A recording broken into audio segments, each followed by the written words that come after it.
So today we're going to be talking about the L'Oreal's Infallible 24-hour matte coverage foundation, and this one is the shade 108 Caramel Beige. I'll leave all of my other shade recommendations and shade references of my skin tone.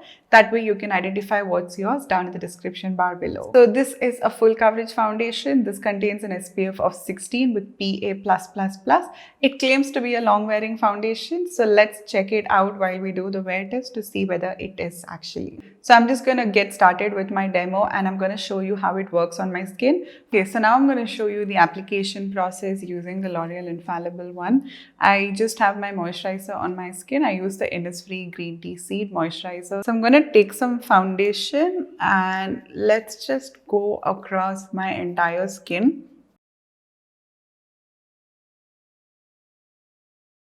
The formulation is definitely more on the liquidy side. So I feel like it blends out really well.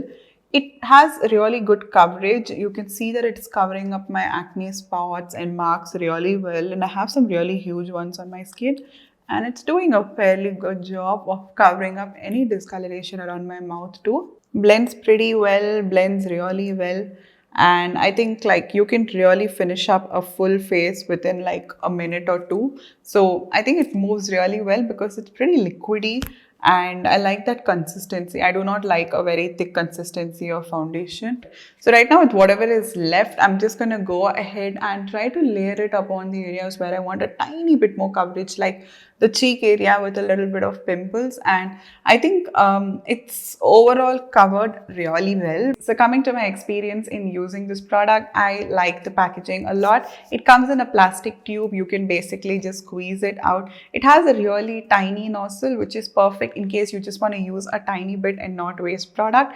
So let's talk about the formulation. It's pretty much on the runny side. The undertone also was more on the neutral to warm side, which is perfect for me. A very, very warm foundation does not really work on my complexion. So I really like the undertone and I also like the shade match which I got to match it through my neck. So the finish on the skin is more of a natural matte kind of a finish. It will not look dewy at all. It's more of a matte finish and it does dry by itself. So even if you do not set your makeup with a powder, it does dry eventually within around 4 to 5 minutes. It's going to completely dry up on your skin. So I would say that you can always skip powdering your entire face and you can just use some powder on certain areas like your T-zone and your under eyes just to kind of avoid creasing over a longer period of time. So let me talk about how it looked on my skin. I would say that it looks extremely skin-like. You know, it does not really look like there is some thick kind of foundation which is on the skin.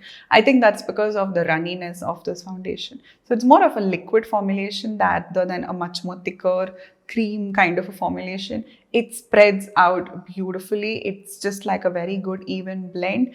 So coming to the claim from the brand that it's going to give you a very natural skin-like finish, it is a foundation and a foundation is going to give you a bit of texture on your skin and that's completely normal. So it does make your skin look extremely smooth but in an unrealistic way, kind of like that porcelain doll buttery kind of skin. If that's your vibe, I think you're gonna love this. This contains a lot of silicones in it, so it does give you that smoothened blurred out finish on your skin. There are certain foundations which do not work well with touch-up. So let's say that you're trying to do a touch-up, it just kind of removes your makeup while you're doing a touch-up. It kind of lifts the lower layers and that did not happen with this foundation, which is something I absolutely love. So with any compact, I've tried with around 2 to 3 compacts, it worked totally fine. With loose powders, it worked totally fine. It worked really well with a blotting paper or with a tissue too. So coming to a couple of factors about whether is it transfer proof, is it smudge proof, I'll say that it is transfer proof if you use it with the waterproof method. Otherwise, it's not. So if I do this with a tissue or a hanky, you are going to get a tiny bit of product on it. Not everything comes off, but just a very, very tiny bit of product. So I wanted to do a close-up of my skin and I think you can see some of my acne marks and you can see how it looks. I'm going to cut off the light in that area. So you can see the texture, you can see my pores and you can see how my pores look when there's no light on top of it. So this is my first check-in and the time now is 3:05. So let's see how it goes. Now the time is around like 6:23 and I had my food and everything and you can see that I'm slightly on the oily side. So it's like I had a lot of spicy, hot food and no AC, nothing. So I'm just sitting in the heat, and you can see that in some areas my skin is starting to look a little reflective. It's not oily yet. Like you can see that it just looks little glowy, dewy, that's all. But it's not oily at all. I can still push it. It's been almost 3 hours since I've done my base. So I'm not getting the oil on my skin. Like even if I use a tissue right now, I'll not get any oil. Even on the T-zone of my face, I'm not getting a lot of oil. And there's not much of transfer at all. So it still feels pretty matte. Like it feels like almost matte, not completely matte. It feels pretty matte, but there is no transfer too. Now coming to texture, I just wanted to show you like an up close image of my skin. So I'm noticing like a little bit of texture right over here in this area, and a little bit over here, the chin area. Very problematic areas these are for me. And I'm noticing a little bit of like basically what's happening is that the foundation is slightly starting to crease and crack because I'm moving my mouth. So the sides of the mouth and the chin area. So those two areas and a little bit here, that area is starting to crack. The rest, wherever it's kind of stable, like flat kind of surfaces, it looks absolutely stunning. It looks absolutely fine. So we're in here for the final check-in, and I'm pretty tired right now. It's around 8:45, and I think we wore it from somewhere around 3 o'clock if I'm not wrong. So close to 5.5 to 6 hours.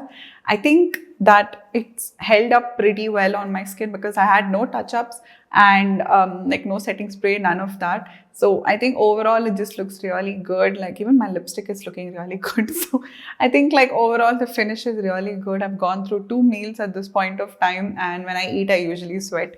So it did hold pretty well through the sweat. The only thing is that certain areas of my skin where I have a little bit of additional texture, the skin looks even more textured. For example, the sides of my nose, it's starting to slightly settle in and slightly separate. I'm not sure you can see it on camera. And the mouth area, just this corner here, I have a little bit of creasing. I could have probably set it a little better. Probably ideally when I use a setting spray and a good setting powder, I think it should work totally fine. But today I didn't really want to do that because I wanted to test the foundation out. So a little bit of creasing on the sides, and I think that's completely normal. This area I usually do not have a lot of trouble, but today with this foundation I can see it's slightly gotten a little crusty in this nose area alone. But I think at this point of time, absolutely stunning.